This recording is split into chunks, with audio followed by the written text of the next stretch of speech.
All right, hello everyone. Welcome to my channel. I'm Thomas. I do videos on educational matters. We are looking at the reciprocal system of theory. We've been going over his final book, Dewey B. Larson, his final book called Beyond Space and Time, that came out in 1995, after his death in 1990. Prior to that, he derived the reciprocal system of theory way back, starting in about 1930, and he was doing background work on that up until the 50s. Then he finally started writing books once he arrived at his two fundamental postulates, the gist of which is that the universe is not made out of matter, it's not made out of energy, it is made out of motion. Motion is the relationship between space and time.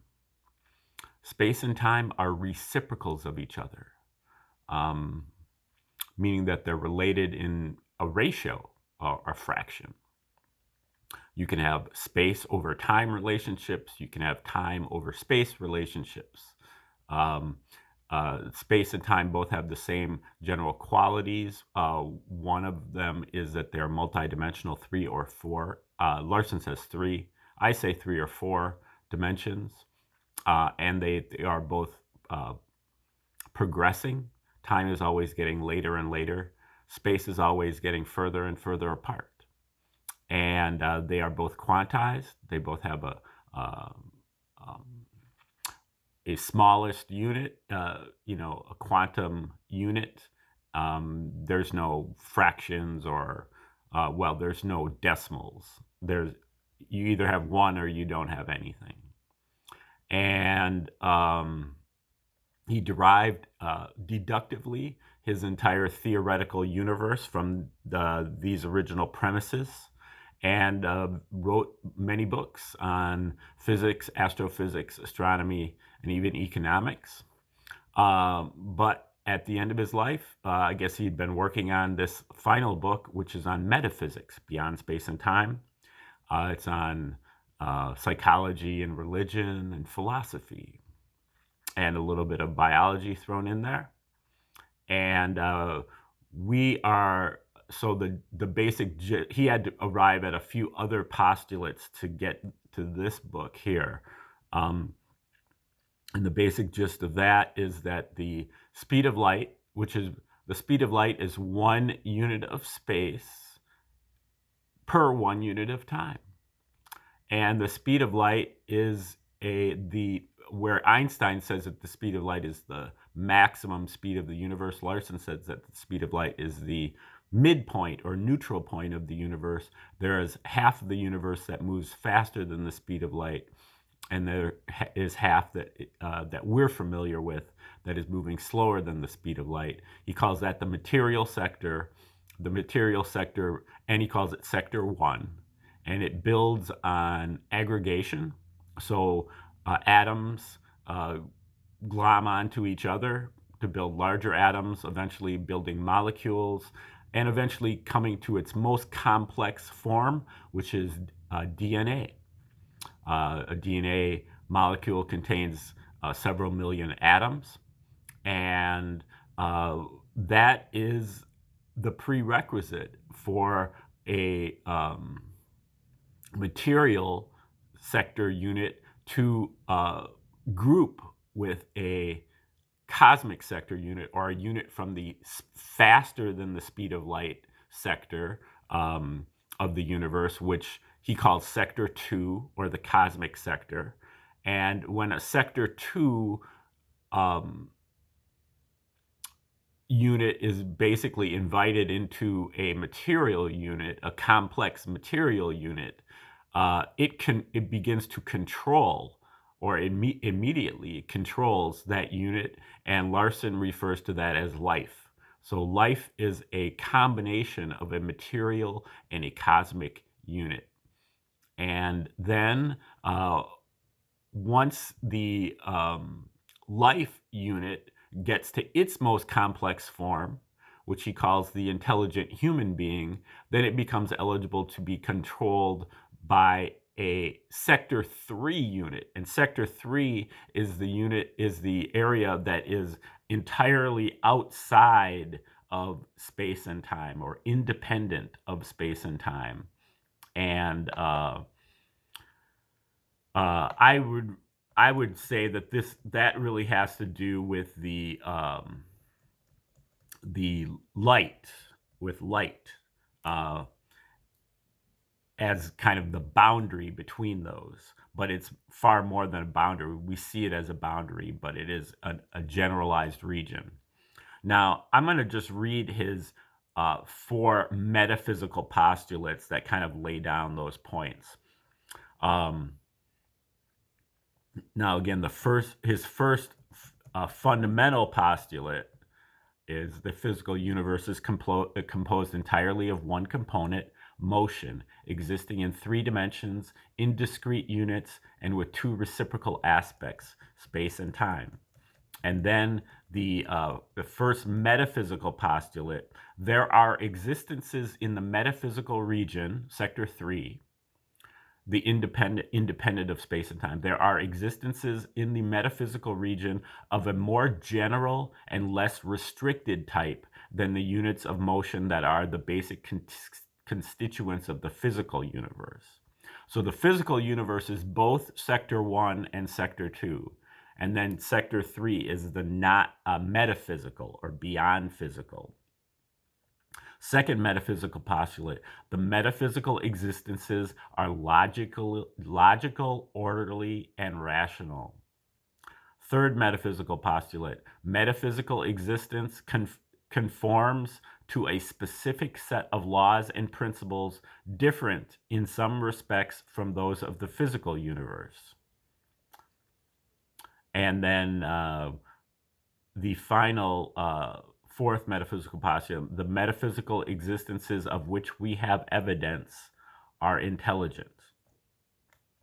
Okay, so he goes from there. Once he gets that, he goes from there to develop his entire metaphysical universe, or his theoretical metaphysical universe. So now we just went through a few chapters that he talks about communication from sector 3, and those communications can be in the form of ESP, intuition, scientific insight, and religious revelation. And those are communications from sector 3.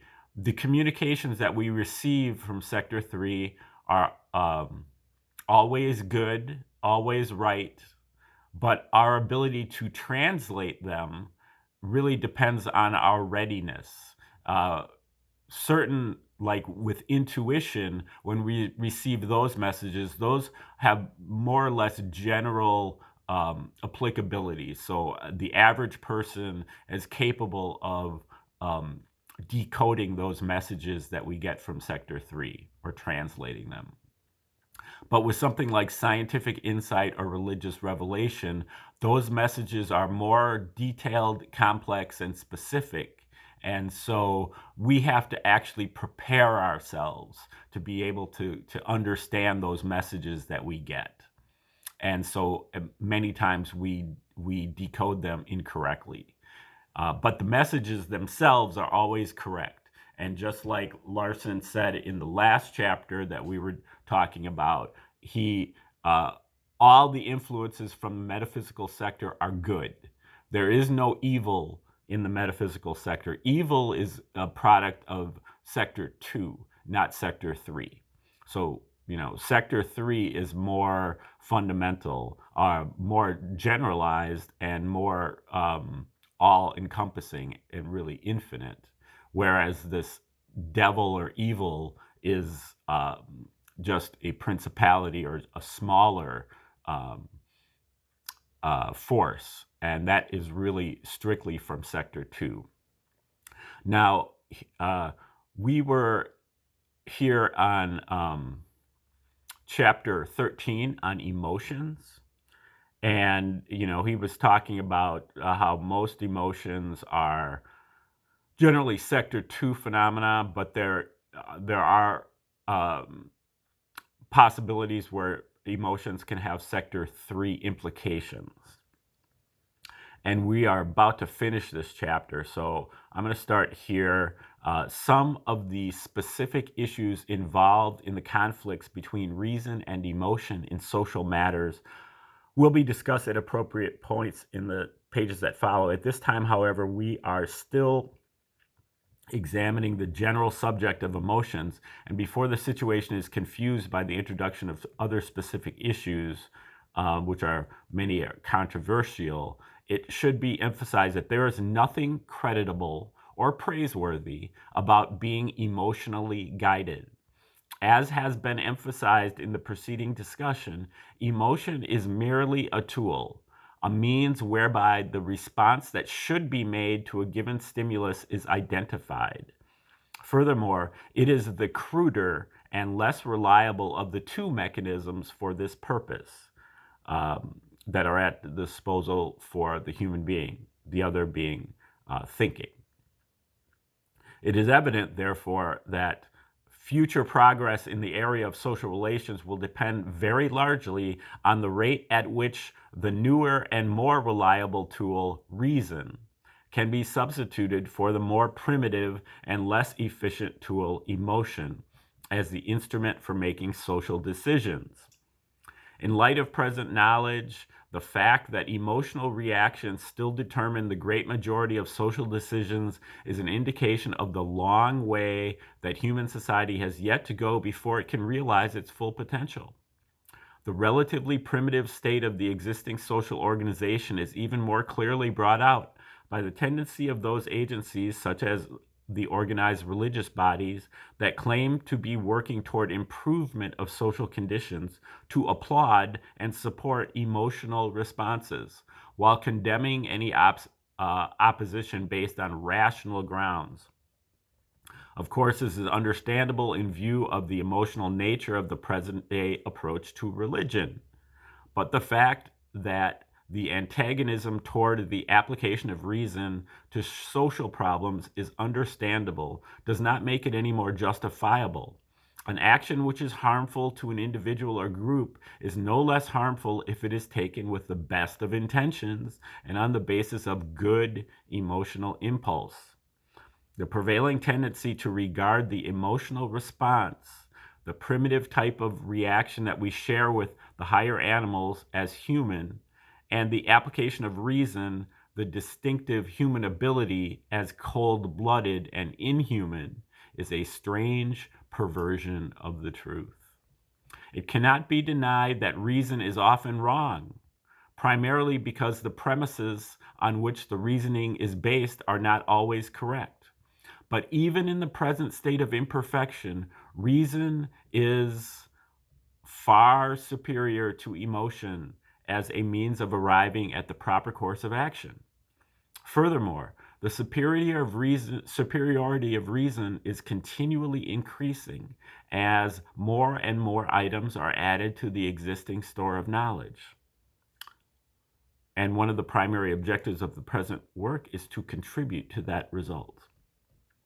Okay, that's the end of chapter 13. So, he comes down hard on emotions, and I think rightly so. Emotions are animalistic.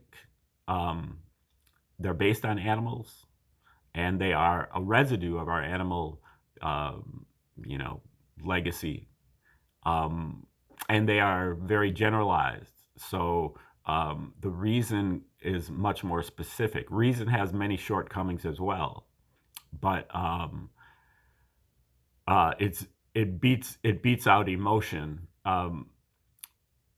especially in terms of, now I'm not saying that people should be suppressing their emotions, but as the saying goes, let them flow and then let them go. But people tend to cling on to their emotions, and they also tend to make decisions based on those emotions. Just let them flow and let them go. And when he talks about emotion, here he's generally using these social emotions, where he's talking about at the end of the chapter, um, and these are, again, they're sector two. They're they are legacies from our, so-called evolutionary past. And I do find it kind of ironic in terms of kind of the religious communities that are out there. Um, a lot of truthers that are out there, they talk about, the prime, how reason is so much more important, and that kind of the normies that are out there, they're all guided by their emotions. All they do is react according to their emotions, and that's why our society is in such a bad state. But then at the same time, when you start talking to them uh, about either kind of patriotism or religion, their religion, they get so emotional about those things and get so irrational about those things that they can't really look at the other evidence. They can't really look at it in a different way. So, um, I think that emotion can really creep into our lives in ways that we don't want it to, and so we have to keep guarded away from. Again, I'm not telling anybody to repress their emotions or suppress their emotions, but to not make decisions based on them. Okay, now we're about to get into chapter 14. Chapter 14 is called Thinking and Memory.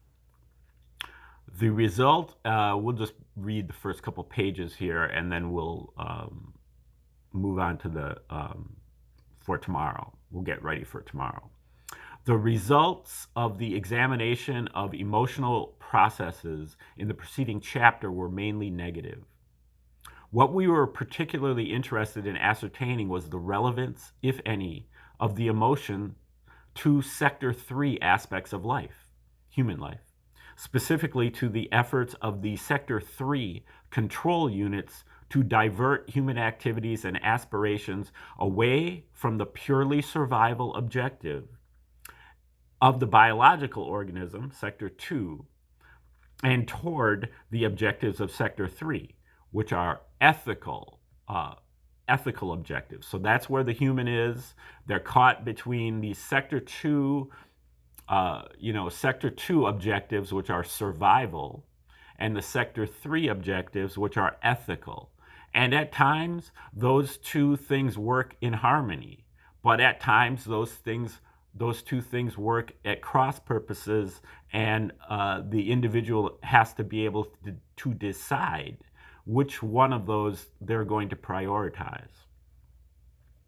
Our finding was that emotion, as defined for the purposes of this work, is a purely biological mechanism, a function of the primitive reptilian brain.